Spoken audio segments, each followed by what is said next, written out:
Dans le paisible village de Djangokro, niché au creux d'une vallée fertile, naquit une petite fille du nom d'Awa.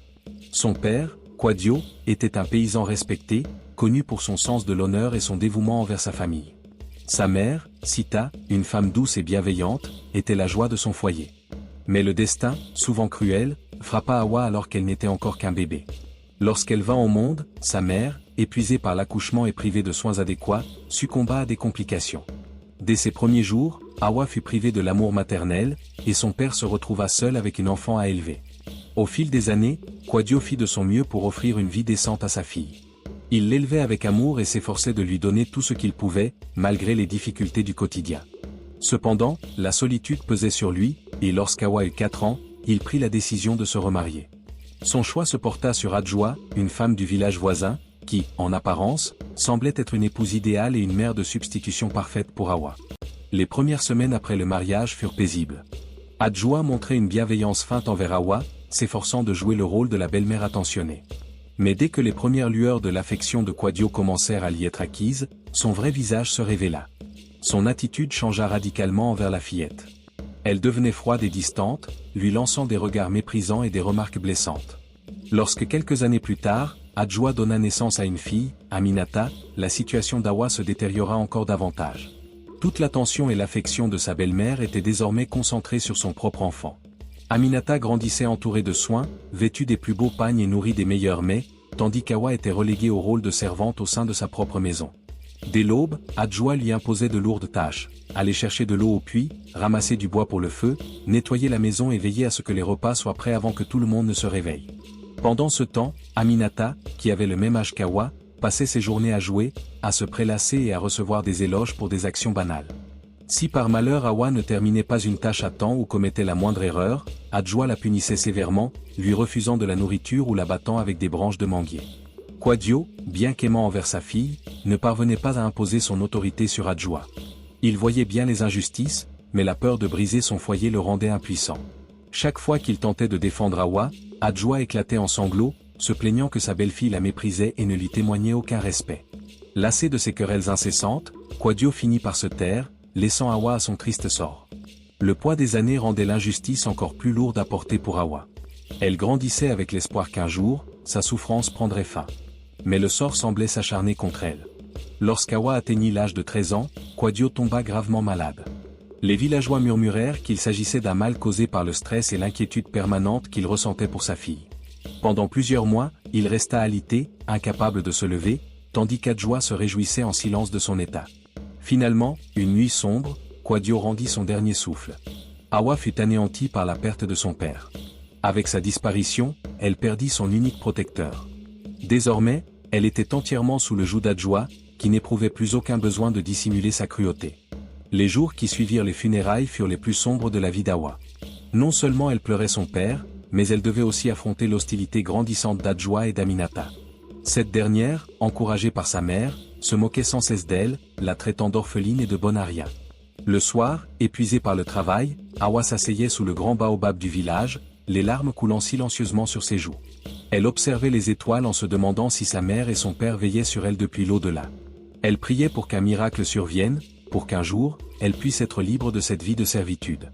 Ce miracle, elle ne savait pas encore sous quelle forme il viendrait, mais elle sentait au fond de son cœur qu'un jour, son destin changerait. Jusqu'à ce que ce jour arrive, elle devait endurer, survivre, et garder espoir malgré l'adversité. C'est ainsi qu'Awa, la fille née dans l'amour et la tendresse, se retrouva à mener une existence de souffrance et d'injustice. Pourtant, son courage et sa résilience allaient bientôt être mis à l'épreuve d'une manière qu'elle n'aurait jamais imaginée. Les jours qui suivirent la mort de Kwadio furent encore plus éprouvants pour Awa. Désormais seule face à l'hostilité de sa belle-mère et de sa demi-sœur, elle n'avait plus aucun répit. Adjoa la considérait comme un fardeau inutile et se réjouissait secrètement de pouvoir l'exploiter encore davantage. Les tâches qui lui étaient confiées se multiplièrent, du matin au soir, Awa devait travailler sans relâche, sans recevoir de reconnaissance ni même une bouchée de nourriture suffisante. Un soir, alors qu'elle revenait du puits avec une lourde calebasse remplie d'eau, elle trébucha sur une pierre et renversa une partie de son contenu. Lorsqu'elle rentra chez elle, tremblante de peur, Adjoa explosa de rage. Sans la moindre pitié, elle la frappa violemment avant de la jeter dehors sous prétexte qu'elle n'était qu'une incapable. Blessée et meurtrie, Hawa passa la nuit sous le grand baobab du village, les larmes aux yeux, priant les ancêtres de l'aider à trouver un moyen d'échapper à cet enfer. Le lendemain, alors qu'elle puisait de l'eau au puits, une vieille femme du village, Nanan, l'observa avec attention. Cette dernière connaissait bien l'histoire d'Hawa et savait à quel point sa vie était difficile. Poussée par la compassion, elle s'approcha d'elle et lui demanda pourquoi elle avait des ecchymoses sur les bras. Hawa baissa la tête et garda le silence, mais ses yeux parlaient pour elle. Comprenant que l'enfant souffrait, Nanan lui murmura des paroles rassurantes avant de lui glisser un morceau de pain en secret. Cette nuit-là, Hawa prit une décision qui allait changer son destin. Elle ne pouvait plus rester dans ce village où elle n'était qu'une esclave. Si elle voulait avoir une chance de vivre une vie digne, elle devait fuir. Elle attendit que tout le monde s'endorme, puis rassembla les quelques affaires qu'elle possédait, une vieille natte, un bout de tissu pour se couvrir et un peu de nourriture que Nanan lui avait donné en cachette. Silencieuse comme une ombre, elle sortit de la maison et s'éloigna discrètement.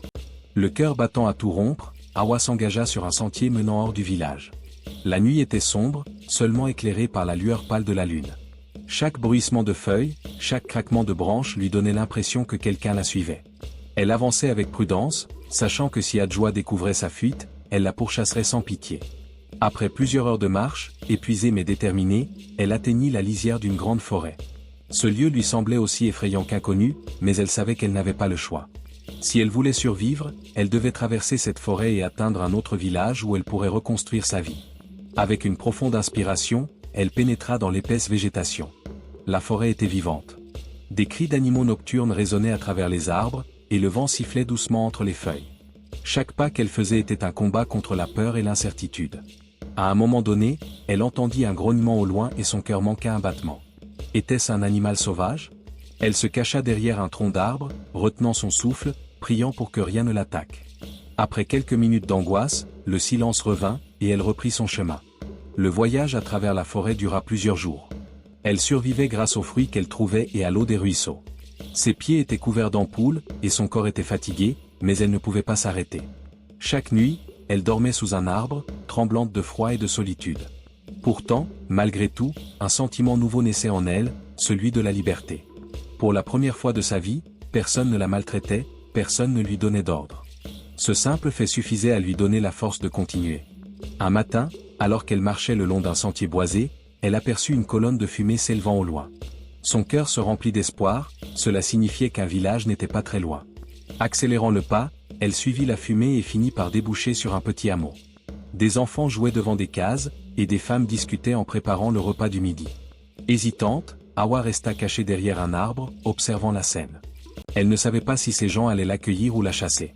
Alors qu'elle réfléchissait à ce qu'elle devait faire, une voix douce l'interpella. « Qui es-tu, petite ?»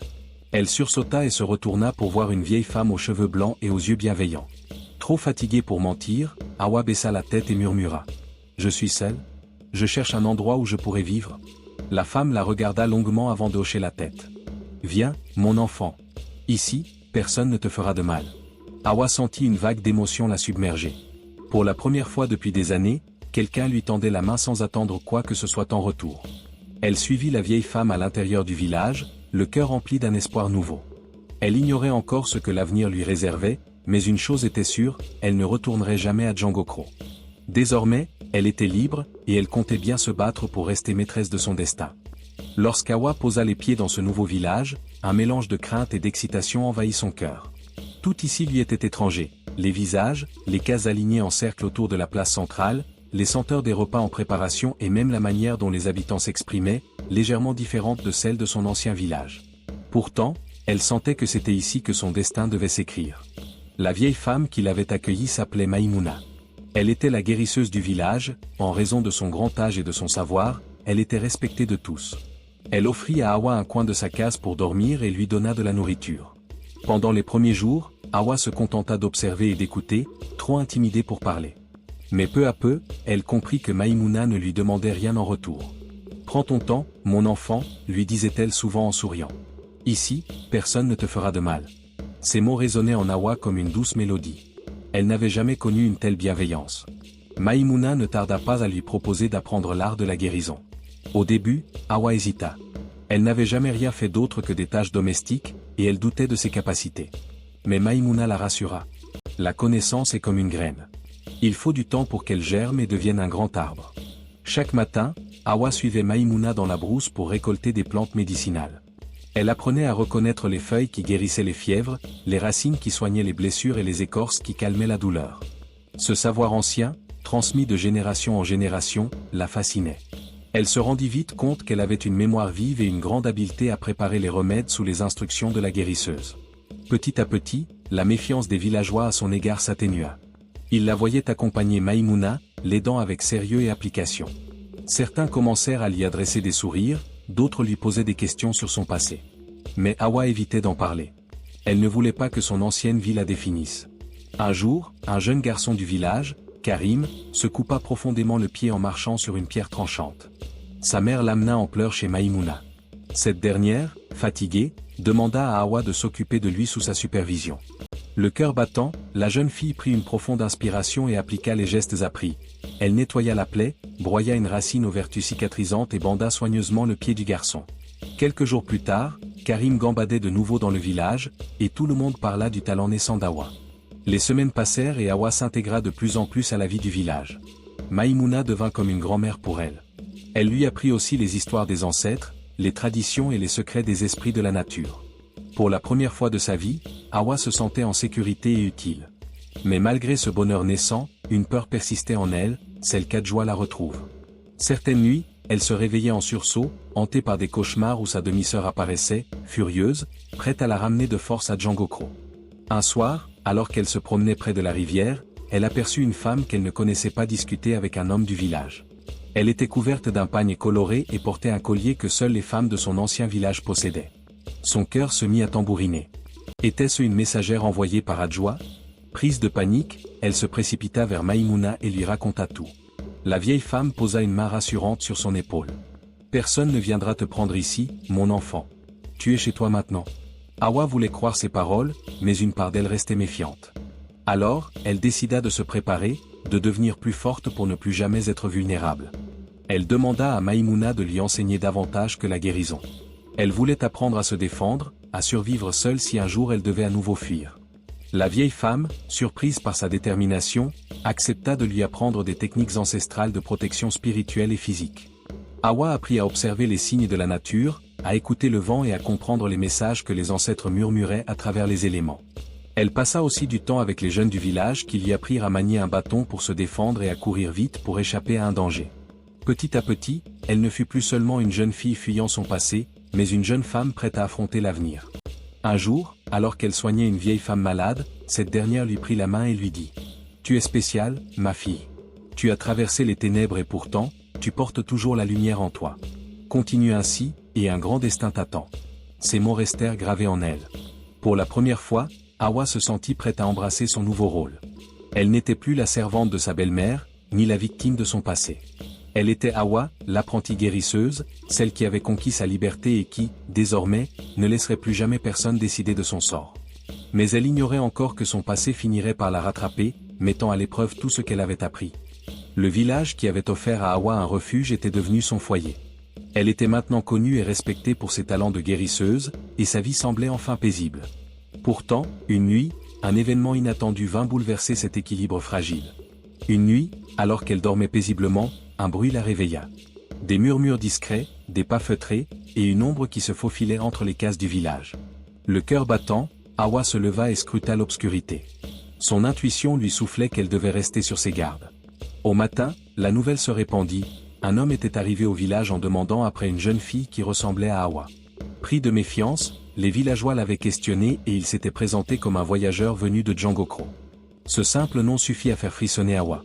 Elle savait que son passé la rattrapait. Adjoa l'avait retrouvée. Hawa courut voir Maïmouna, son mentor et protectrice, pour lui faire part de ses craintes. La vieille femme écouta attentivement, puis prit un air grave. « Mon enfant, il est temps que tu connaisses toute la vérité sur tes origines, » dit-elle d'une voix douce mais ferme. Hawa fronça les sourcils. Elle ne s'était jamais interrogée sur ses parents biologiques, ayant toujours cru qu'ils étaient morts lorsqu'elle était jeune. Maïmouna poursuivit. « Ta mère était une femme exceptionnelle, une guérisseuse de renom. Mais elle était aussi issue d'une lignée royale. Ton père était un prince d'un royaume voisin. Leur amour était interdit, et lorsque leur union fut découverte, ils durent fuir. Mais la trahison vint de l'intérieur. Une personne proche de ta mère les dénonça, et ton père fut capturé et exécuté. Ta mère, enceinte de toi, trouva refuge à Django Crow, où elle espérait échapper à ses ennemis. Malheureusement, elle y trouva une autre sorte de souffrance. Hawa resta figée. Elle n'aurait jamais imaginé que son sang portait l'héritage de deux peuples. C'est pourquoi Adjoa et ta belle-mère t'ont traité avec tant de cruauté. Elle savait que tu étais différente. Elle craignait ce que tu pouvais devenir. Hawa comprit alors que ce n'était pas seulement une affaire de jalousie ou de haine. Son existence elle-même représentait une menace pour ceux qui avaient voulu effacer l'histoire de sa famille. Le visiteur qui la cherchait était peut-être un homme envoyé pour la ramener de force à Django Crow. Ou pire, pour la faire disparaître. Que dois-je faire, Maïmouna ? La vieille femme lui prit les mains et lui répondit. Tu as deux choix, mon enfant. Rester ici, en espérant que le danger s'éloigne, ou affronter ton destin en retournant à Django Crow. Hawa savait que la peur ne lui apporterait rien de bon. Elle se rappela des enseignements qu'elle avait reçus, des nuits passées à apprendre les secrets des plantes, à comprendre les signes des ancêtres et à fortifier son esprit. Elle inspira profondément et prit sa décision. Je dois retourner à Django Crow. Mais pas comme une esclave. J'y retournerai comme la descendante de ma mère et de mon père, et je réclamerai ce qui m'appartient. Maïmouna sourit, fière de la jeune femme qu'elle voyait devant elle. Alors, je vais t'aider à te préparer. Hawa ne partit pas seule. Certains villageois, touchés par son histoire et convaincus de son courage, décidèrent de l'accompagner. Ils étaient prêts à la protéger et à l'aider à reconquérir son identité. Lorsqu'ils arrivèrent à Django Crow, tout avait changé. Le village semblait plus sombre, plus silencieux. Adjoa, devenue une femme influente, les attendait, entourée de ses partisans. Ainsi, tu es revenu, petite esclave ? Raillatait-elle avec un sourire méprisant. Mais Hawa ne baissa pas les yeux. Elle se tenait droite, fière, et parla d'une voix claire. Je ne suis plus une esclave. Je suis la fille de ceux qui ont été trahis. Et aujourd'hui, je viens réclamer la vérité. Adjoa blêmit. Elle comprit que cette jeune femme face à elle n'était plus la servante craintive qu'elle avait connue. L'affrontement était inévitable. Mais Hawa était prête. Adjoa fit appel à des gardes pour capturer Hawa, mais les villageois qui l'accompagnaient résistèrent. Une tension monta entre les deux camps, jusqu'à ce qu'un ancien du village intervienne. « Assez !» cria-t-il. « Cette querelle doit cesser. La vérité doit être connue. » Un conseil fut organisé, où l'histoire d'Hawa fut révélée. Les villageois, choqués par la perfidie d'Adjoa et de sa mère, décidèrent de lui retirer son autorité. Hawa n'était plus une fugitive. Elle était une héritière retrouvée, une femme libre, et une guérisseuse respectée. Après la chute d'Adjoa, Hawa choisit de ne pas rester à Django Crow. Elle retourna dans son village adoptif, où elle continua à guérir et à enseigner. Son histoire devint une légende, celle d'une fille qui avait surmonté l'injustice pour réclamer son destin. Et à jamais, elle resta dans le cœur de ceux qui avaient vu en elle bien plus qu'une simple servante, une femme de courage et de lumière.